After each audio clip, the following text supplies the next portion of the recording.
at the end, do you want to share your greatest strength? Strength? I think the same as Priska. I pay attention to details.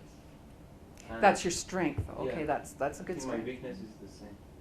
Pay attention a lot to details. Okay. So, seeing where this is going, anybody else want to share?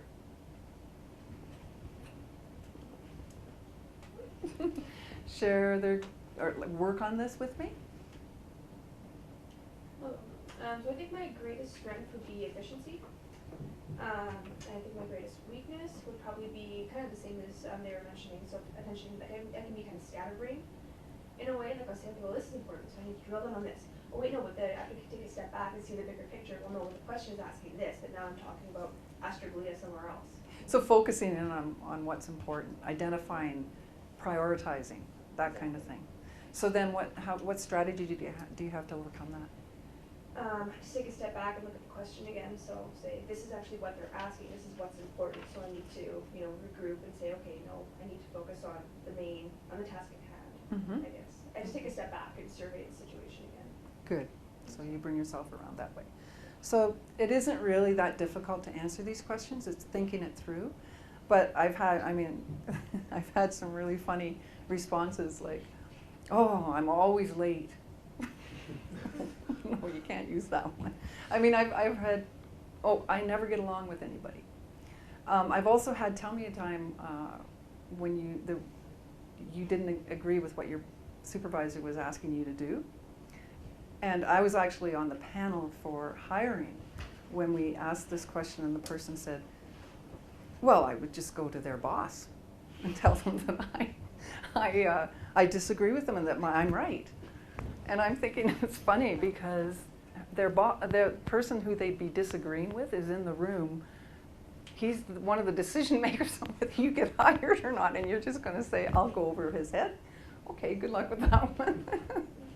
So, any other difficult questions you can think of? What is it you fear the most? This is what I ask you when you're working with me. How do you realize that you fit this job? That you fit this job? Yeah, when the interviewer asks you that, how do you realize that you're proper for this job position? Okay, that's a good question. I don't have a preparation for that one. So, how have you answered it? Or is that? That's the difficult question, because you have to know all the things about that job completely, and also you have to say something about yourself that can satisfy those requirements. Okay, so I'm going to take a stab at this. What are you studying? Electrical engineering. Electrical engineering. I couldn't even wire a light bulb. I tried it once and nope. It was me and a partner and we couldn't do it. That was when I was in agricultural college. Okay, so as an electrical engineer, Julie Brown, what makes you think this is a good fit for you? And what they want to see is passion, okay? Well, first of all, I love electrical engineering. I love every aspect of it. That's why I studied it. I studied it in my undergrad. I studied it in graduate studies. And so all of these technical terms that we're talking about, I love it. And why I am a good fit for it is because A, that passion for it. B, I'm the kind of person that likes to think up new ideas and offer new strategies. And it looks like this job can offer me that.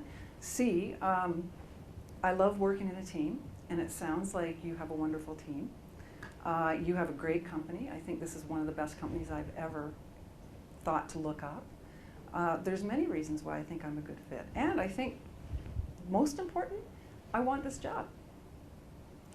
Nobody ever asks for the job. So when you leave an interview, at the very most, if you leave an interview, you shake the hand and thank the people for the time they've given you, and you say to them, and by the way, I want this job. Because nobody else is doing that. And they like it. They want you to ask for the job. It's rare. Does that help? It's the passion. I've had a student say to me, how do you show passion? Do I show passion to you? And they said, yes. And I go, learn by example? I don't know. You gotta feel it, right? It's gotta feel right to you. Sorry? It's come from the heart. It comes from the heart. You can't teach it. The best one word answer to that would probably be dedication. That's part of passion, isn't it? But passion drives that. I think the fire starts first, and then everything happens after that. So it would be very difficult for me to show passion as an electrical engineer.